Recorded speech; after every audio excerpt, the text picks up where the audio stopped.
au 104.7 Outaouais. Jusqu'à 14h, vous écoutez LP le midi. En compagnie de Pierre-Jean Séguin qui va revenir sur un reportage de la presse. Salut Pierre-Jean. Pierre-Jean, donc, reportage de la presse qui porte sur un homme bien connu ici dans la région, Christian Bordelot. Il se décrit comme The Real Estate Doctor sur YouTube. Il se prend pas pour de la M. Alors, c'est un médecin en real estate, en immobilier. Selon l'enquête de la presse, il se targue aussi d'avoir un parcours académique parmi les plus grandes institutions universitaires au monde. Harvard, London School of Economics, ainsi que Oxford. Le journaliste Tristan Péloquin de la presse révèle dans son article que Bordelot est tout de même titulaire d'un doctorat, un doctorat en politique publique de l'Université Carleton. C'est quand même pas rien. Mais en mars 2023, le château de cartes sur lequel le Real Estate Doctor a érigé cette spectaculaire réussite se serait effondré. Ses partenaires d'affaires, 8 hommes d'affaires au total, s'estiment victimes de manœuvres frauduleuses qui auraient fait en sorte que Christian Bordelot leur aurait subtilisé 1,7 million de dollars. Ils ont obtenu une série d'injonctions sans mener à la saisie de ses actifs et de son domicile, parce que Christian Bordelot habite dans la région. Il habite ici, à Chelsea. Les policiers présents lors d'une de ces saisies auraient même retrouvé, dans un plafond suspendu au sous-sol, une arme d'assaut, lit-on dans une déclaration sous serment de l'huissier au dossier dont la presse fait état. La découverte lui aurait valu d'ailleurs une accusation criminelle d'entreposage négligent d'une arme à feu. L'arme à feu en question, c'est une arme de marque Chris Vector 9 mm.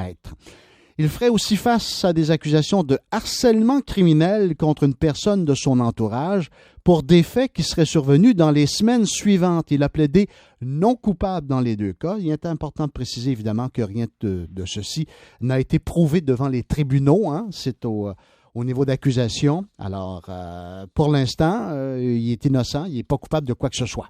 Christian Bordelot aurait mentionné à la presse dans un courriel que la saisie a été autorisée sur la base d'affidavits mensongers. Ce qu'on entend parfois aussi, ici et là, et je fais allusion, entre autres, au président Trump, qui s'est dit à un moment donné, où il y a eu des saisies chez lui, si les affidavits étaient mensongers. Beaucoup de gens disent ça, les affidavits mensongers. C'est arrivé dans le passé, d'ailleurs, que les policiers avaient inventé des faits dans des affidavits. Est-ce que c'est son cas à lui? Je ne veux pas dire ça, mais ça arrive. C'est ce qu'il prétend. C'est ce qu'il prétend, effectivement. En 2012, Bordelot aurait signé plusieurs textes d'opinion dans Le Devoir, dénonçant la corruption et les failles éthiques au Québec. Il a mis sur pied d'ailleurs Intangible Gouvernance. C'est une entreprise de consultation qui a créé la certification IGO 9002 en éthique et bonne gouvernance municipale. IGO avec un 9000, je ne sais pas si on voulait faire allusion à ISO, On voulait créer un système semblable, peut-être. Fier de ses succès et de son aura professionnelle, Christian Bordelot aurait même approché l'ancien directeur de l'unité anti-collusion du gouvernement du Québec, Jacques Duchesneau, au moment où il était député de l'opposition avec la CAQ pour promouvoir sa certification éthique.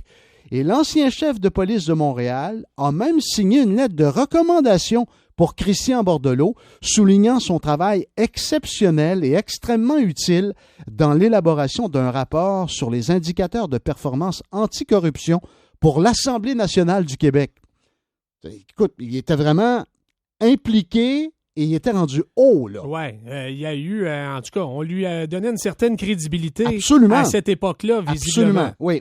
Et là, forcément, Jacques Duchesneau a été questionné par la presse. Il s'est dit sous le choc d'apprendre les déboires de l'homme d'affaires Christian Bordelot. Christian Bordelot s'est d'ailleurs servi de la lettre de recommandation de Jacques Duchesneau pour décrocher, semble-t-il, un nouvel emploi de chef des finances chez MREX, un collège justement spécialisé en formation.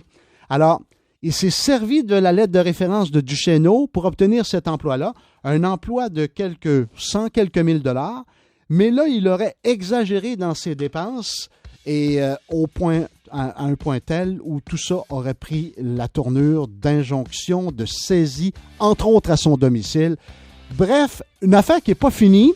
On va en entendre parler encore, assurément, mais Christian Bordelot est sur la sellette. Oui, bien le nom a attiré mon attention. C'est quelqu'un qui voulait développer un projet immobilier au Poisson Blanc, où j'ai un chalet, avec la municipalité du Lac-Sainte-Marie, et ça a tourné au vinaigre avec ses partenaires, en effet, à suivre. Merci Pierre-Jean, excellent travail. On te retrouve dans un instant aux actualités.